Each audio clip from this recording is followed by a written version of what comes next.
there, Seraphim 17 once again. This is my Ys VIII, Lacrimosa of Dana, Inferno walkthrough.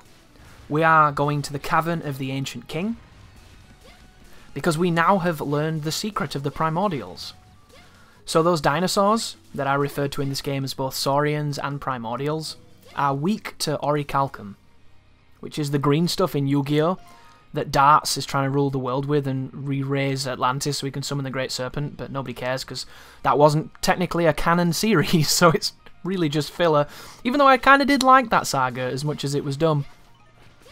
However, it's a resource that enables us to kill Saurians, so we need to get a piece of pure Orichalcum, and then we can give it to Kathleen, and because she's just goddamn amazing, she's going to enable to upgrade our weapons with it.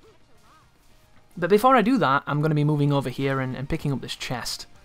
And for some reason, I always think that there are two testicles down here, but the absence of cock and balls is always a good thing as we pick up a hero belt, which is a superb piece of kit.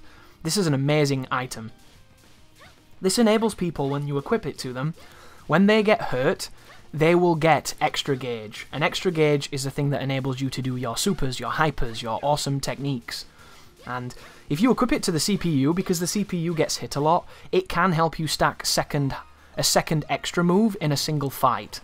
However, it has to be a pretty long fight. Luckily enough, some of the fights in this game are really long, so it can definitely help you out.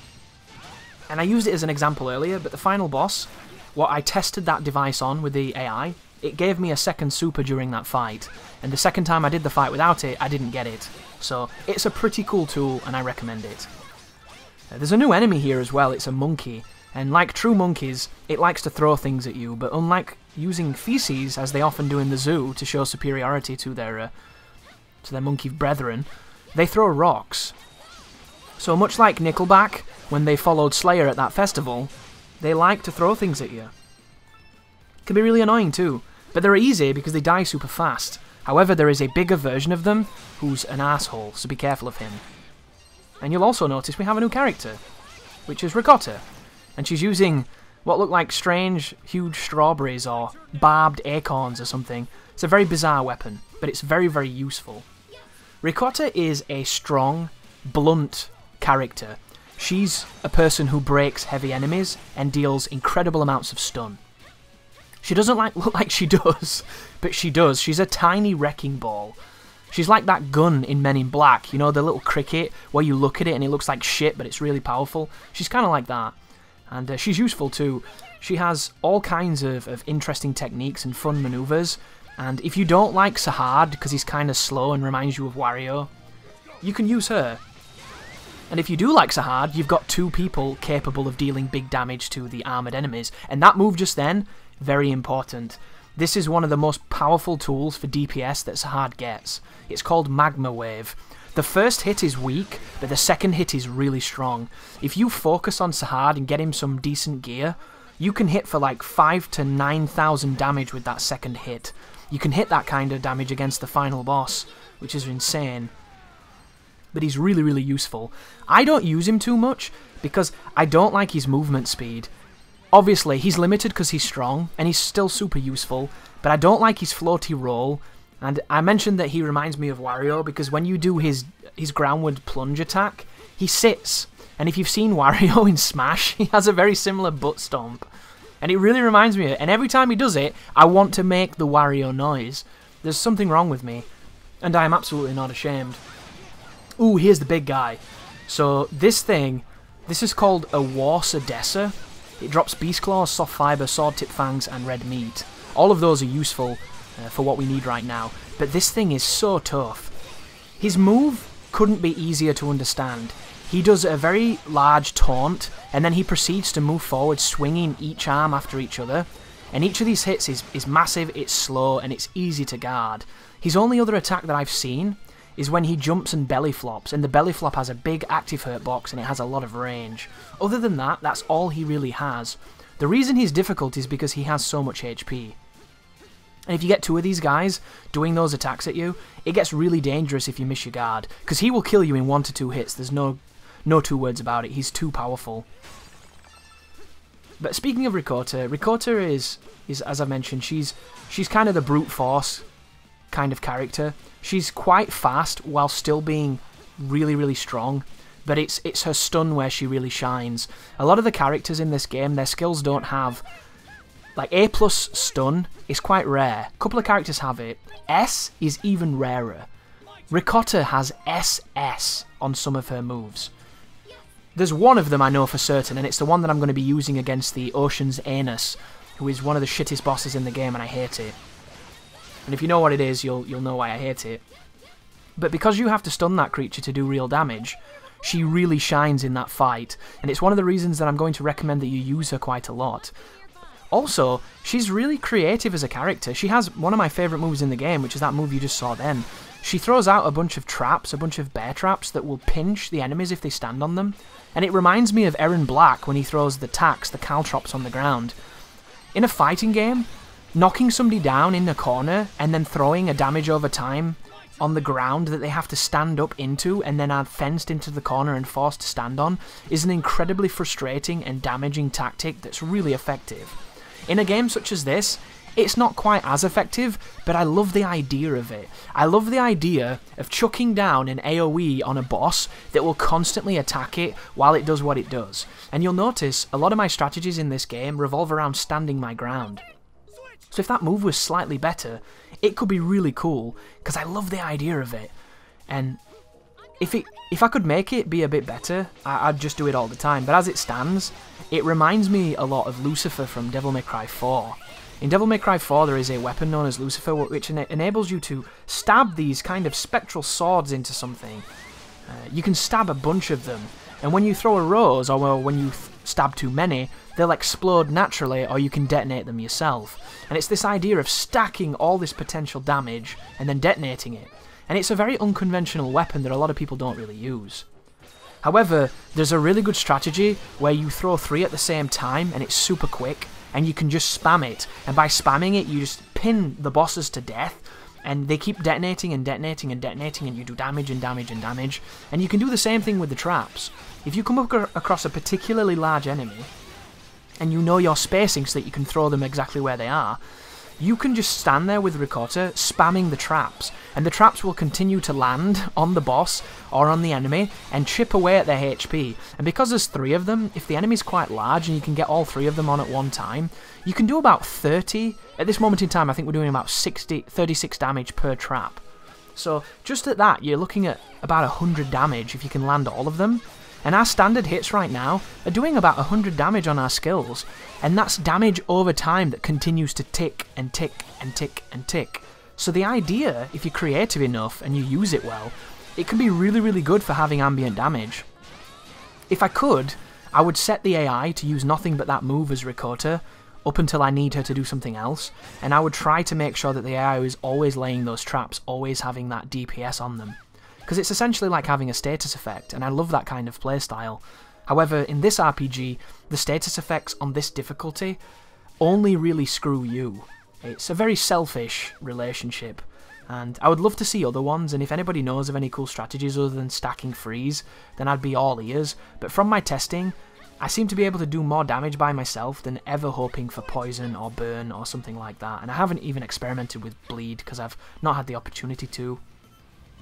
But there's another new enemy here, the ant, which you haven't noticed. The ants, I think, are weak to the yellow maneuver, which I think is smashing. I don't know the names of all the maneuvers, guys, because it's one of those mechanics that I read the first time and I've skipped over, and I kind of mix the word I use for it, so I'll use slashing, I might use piercing, and I might use smashing. But over here is another castaway. He's an artist, and he's wearing a rather fancy outfit. And all you have to do is kill that pack of wolves that ambush you. Luckily enough, we have Force Edge, so he goes down really quickly. And then I've transitioned us over here into a hunt that Uran's given us. So this is a bird-type enemy, much similar to the ones we fought in the Eroded Valley. This bird has the ability to do kind of an extended dive bomb, it seems. He also has a lot of life because he's quite high level. However, if you know his moveset, you can really hurt this creature. And when we kill it, we're going to get a strength elixir, which is what I'm all about. And all you want to do here, guys, is break the boss, break the creature, using whoever you want to use. I don't know if Hummel's still with us at this moment, but break him with a piercing character, and then cash in on your damage with Adol. And if you don't want to fight this boss with all the crabs knocking about, you can take your time killing all the enemies, but I just didn't really want to do that because it's kind of annoying. But now the boss is broken. Every time we do Force Edge, we're going to do some serious damage on this boss. And I'm calling him a boss because he's technically kind of a boss. He doesn't have a HP bar, but he's a tough enemy, and he's a unique enemy in spite of just being a clone of another enemy that exists. That move lasts forever as well. It seems to last way longer than the standard bird move. I'm not entirely certain why, but we're getting its stun gauge really high right now. On Ys VII, stun seems to be so much more effective than it is in this game. One of the things I always wondered when I first played 8 was what the point of stun really was, because the bar goes down really quickly, and it takes forever to fill. Like when I was fighting the Tentacle of the Unknown at the beginning of the game, I wondered what the stun bar was even about, because it took so long to fill it, and then I realised when I did fill it, I got an opportunity for damage, but I really didn't like how long it took. And you can use certain skills that focus on stun, but it doesn't seem to be the winning card that it was in the previous game, so I wonder if the developers have actively made the stun a little bit less effective. Because if you use your extra attack on Ys VII during a stun state, you can almost double stun enemies and bosses, which is crazy, but really effective. So we've just transitioned to Mount Gendarme, past the area where we fought the Primordial guy, the dude that keeps turning up, the kind of Laurel and Hardy of this adventure.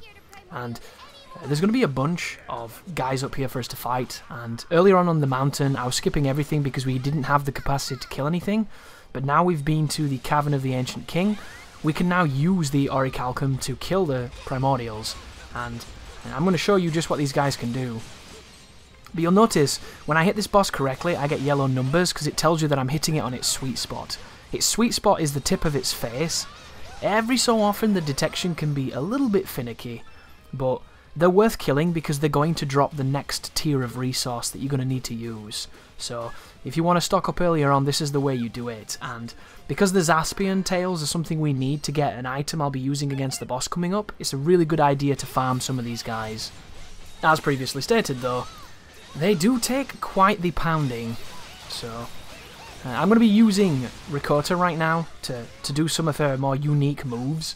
The move I'm doing here is crazy. It has incredible range. The only problem with it is it has a lot of recovery because of that. So if you get caught in it, there's not much you can do. Some of Ricotta's moves have invincibility periods in them, but it can be really tricky to use it to your advantage, and I would never recommend relying on it. But we got a Zaspion tail off him, so that was a good kill. But I would recommend saving before you fight them, so that you can respawn them if you need to. Because not getting the right drops is always a pain in the ass in any RPG, I think we can all agree. Especially against the dude you have to smack like this. Because on the hierarchy of his drops, I do believe the Zaspion tail is the lowest. However, there are a few items that you can break down by using Dana, if you want to just get the accessory without farming these guys, but having the amount of items needed to make that thing is probably unlikely at this point, unless you've been really grinding. And with the sounds of the player base of Ys, the grinding is all going to be done on a previous playthrough and then inherited, so I don't imagine too many people will do that, but look how much we smacked that guy. But we did get 2 Zaspion tails, which is a fantastic roll of the dice. And you're going to see me using the ability on the next fellow, because I have it. Unfortunately though, it's going to make the fight a bit miserable to watch because it's kind of headache inducing. But with the 75 increase to strength, I'm going to be able to one-cycle a boss that has 3 life bars. The crazy flying chicken, Giasburn I think he's called, is kind of one of the first really big bosses coming up. And I'm going to show you how to kill him really quickly. But it's kind of indicament of...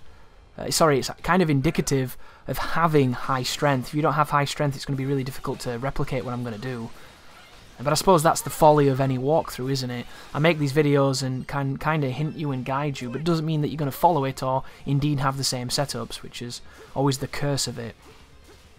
But the strategy is quite simple, guys. There's also going to be a rare footage of me thinking I get hit, and I go to reset and I didn't get hit. And The nature of Flash Guard is interesting because you can carry invincibility periods out of the actual bar of activation time. So it can make it seem like you should be vulnerable, but you're still in the tail end of iframes. You're also going to see really weird hit detection. When this boss coming up slams his hands, if you're on the wrong side of the hand where the AoE is, there's times where you don't even get hit, and you don't register a hit on your hurt box. So you can't parry it, and you're going to see me go to parry his opening slam, and I don't parry it, it doesn't hit me, and nothing happens. It's really bizarre. But it's one of those things that just kind of happens. There's goofiness in all games. But the strategy will be simply to do as much damage as we can on all the openings. Whenever he does a move that you're confident in flash moving into flash guarding, you want to try and do it. All of his moves can pretty much be done that way, but for some reason on this kill, I wasn't being all that successful at nailing them, so I was flash guarding a lot more than flash moving. As long as you get a good guard and then use your extra move in guard time so you can get the crits, you can hit this boss like a truck, because at this point with our strength, Adol's particular super is going to take off nearly an entire bar by itself. So look forward to just the destructive power of that when it turns up. But we've just got to cross this gap and take on these wonderful pink hedgehog things. And that rare footage of me actually fighting the Nadigs, which they pull back and then stinger forward really quickly, which can be really useful if you want to kill them and get whatever it is they drop. But here's another Zaspion, and because I'm still at this moment in time in need of Zaspion tails, I am going to do the Don Fry Pride fight with him, where we slap the shit out of each other repeatedly. The only difference being is I'm invincible and parrying and he's not, which never happened in that Don Fry fight. Instead they just grabbed fistfuls of each other's hair and decided to try and cave each other's faces in, which is a legendary fight if you've never seen it, and thanks to YouTube it's not difficult to get anymore. But yeah, set your team up as you want, guys. You're going to see a transition when we get to the crystal, as I've got myself prepared, got all the stuff I need, eaten the appropriate meals, equipped the appropriate pieces of equipment, and now we're going to be taking on a tricky boss, but a boss that I'm really confident that I can help you with. So here's the shitty effect of the ring that I'm wearing when I don't eat a meal to get rid of the effect. So sorry about that. But he's going to land, and then he's either going to peck the ground or slam his arms. He does the slam and it goes through me because the detection's bizarre. That time I get the flash guard, and then he's going to swipe. And did you notice how I didn't have the bar of invincibility? So I immediately paused to reload, and I noticed that I didn't take damage because I was still invincible. So God bless the king of iframes, and we can continue on with the fight. I died a couple times to this guy because I was trying to get a really aggressive fight, and I kept getting trolled. Because this boss can be a bit of a bitch. If you watch the Ys VIII speedrun, that's pretty much the best run you can see at the moment, where I think it's like 2 hours, you'll notice that they don't manage to one-cycle the boss like I'm going to do. And the move that I'm skipping is not the most dangerous move because it has tons of active frames, and if you get the first guard you can stay invincible for the full thing. But it's a waste of time because you cannot attack the boss the entire time. He just flies around. But here's the stomp. That's the easiest move to flash move into flash guard, and then right now you can do an incredible amount of damage to this boss if you hit him with everything you've got. And then he's going to fly over here, and this is where we're going to be hitting him with the extra move. So get the guard, beat on him as much as you can, do as much damage as possible, and then cancel this swing into your special attack, because after this he's going to fly away. So boom, see that? See the AI hitting him and taking off big chunks, and then my move does incredible damage too, and the boss is dead before he even has a chance to fly away. That is such a good feature if you can do it. Because when he flies away, it's hard to see the projectiles because they're not modelled, they're just random spectral balls and they're really annoying, and he spams the entire place with tons of them. So for the people who can't get the kill, and he does fly away as you're watching right now, it's not too difficult this. I'm going to swap characters so you can see it a bit better. But the ball swings around from the right, and it's awkward to judge the depth perception on it because you can't quite see it that well, because it kind of blends in. But if you hit the first parry, spam the trigger, or spam whatever button you use to block, and then keep in this active hitbox and keep refreshing Flash Guard, because not only will it give you SP, but it'll keep you invincible. And then this last one is the same thing. More really difficult to judge explosives. Hit the first one, and then stay inside of the AoE to keep refreshing the flashguard, keep draining that SP to give you more ability to attack, and then the boss will settle, and then the fight repeats. But if you follow the path that I gave you originally, you will never see that phase, and it's such a useful thing to do because that phase can be awkward. Thank you for watching. You take care now.